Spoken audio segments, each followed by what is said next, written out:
Alright, so we're back. And they said to us, we went, we tried to contact the Gates PR person, and thought that we might get access because we were from Seattle, and Bill Gates is a local boy getting married. It's a big story for us. We'd come all this way, and could we maybe get a picture of Bill Gates and his fiancée walking through a market, or having some fun. Just a nice picture. We weren't trying to crash anything. We weren't being paparazzi in the worst term. We weren't interested in doing that. I wasn't interested in doing that. And they just said no. And we kept pressing it, and finally they agreed that they would provide us a couple photographs from the wedding. And we explained that we would need those in time for a deadline, and they thought they would give it to us in a couple days or a week or something. And we said, well, we have a deadline, we need it for the next day's paper. And they were very hesitant over it, and basically told us we weren't welcome. And I could understand their security that they had set up. There were several billionaires at the wedding, friends of Bill Gates that were there, millionaires at least. And I suppose they have to be worried about their security. And I understand they have a right to privacy. And they could have made it really simple. They could have put us up on the hill behind the wedding, shot it with a long lens, made a couple frames. It would have made a beautiful photograph, and not interfered with anything. But they were not willing, and so we figured, we were pretty much out of luck. And so on New Year's Eve, that would be 1993, the last day of the year, we celebrated with the Hawaiians with their 4th of July-like celebration. I've never seen so many fireworks. And on the 1st, we thought, well, we'll give it one more try. And we were sitting in these people's house, having a cup of coffee, getting ready to go, and the phone rings. And this guy says, I'm the skipper. I've got my boat here. I understand you guys are looking for a boat to photograph the Gates wedding from. And we had been trying and been turned down everywhere we tried to get a boat. And we said, sure. He says, well, I'm down in the marina. Come on down. And it's the Lahaina pilot. And so we went on down to find him, and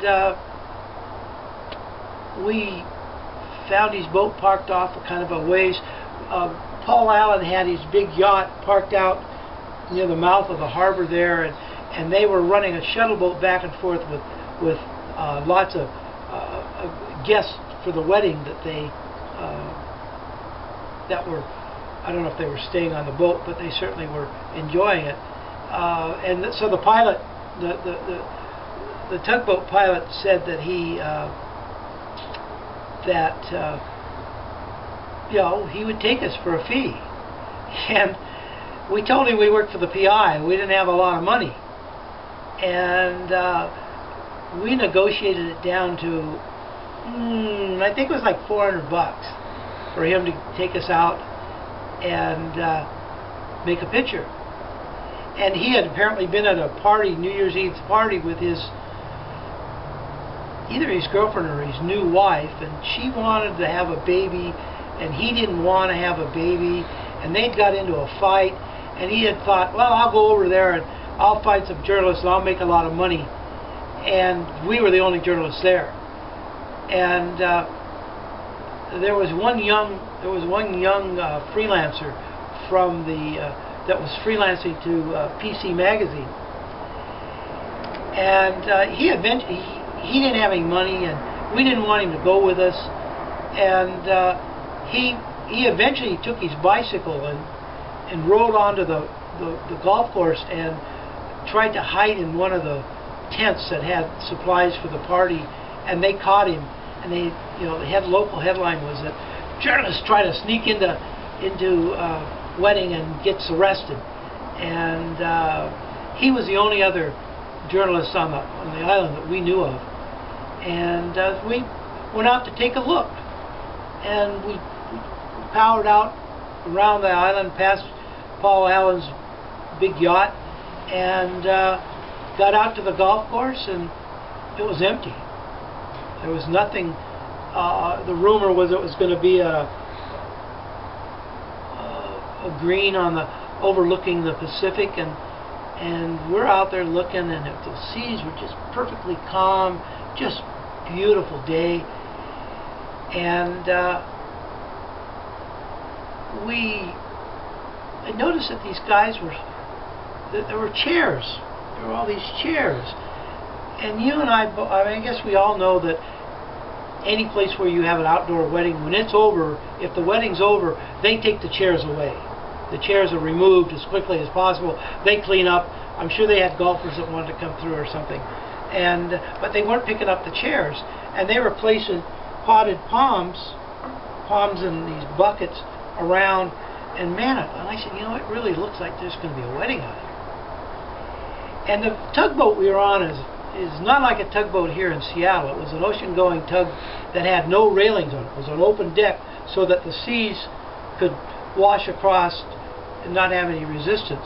And the skipper survived by going out and rescuing dead sailboats or boats and towing them into harbor. And he would go out in the ocean, and the boat was very, very minimum. And we had a bottle of water and no head.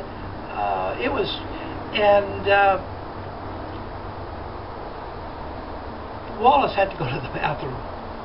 And so we went back into port, and I'm thinking, oh God, we go back into port, they're going to come over, they're going to just start counting out bills until they buy off this pilot. It wouldn't take very many. And we parked, and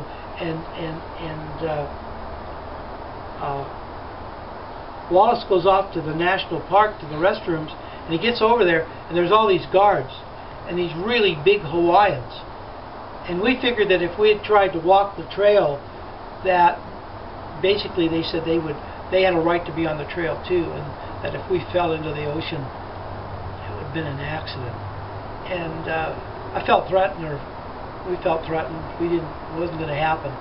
So we come back to the tugboat to go back out, and we run into this guy, and he tells us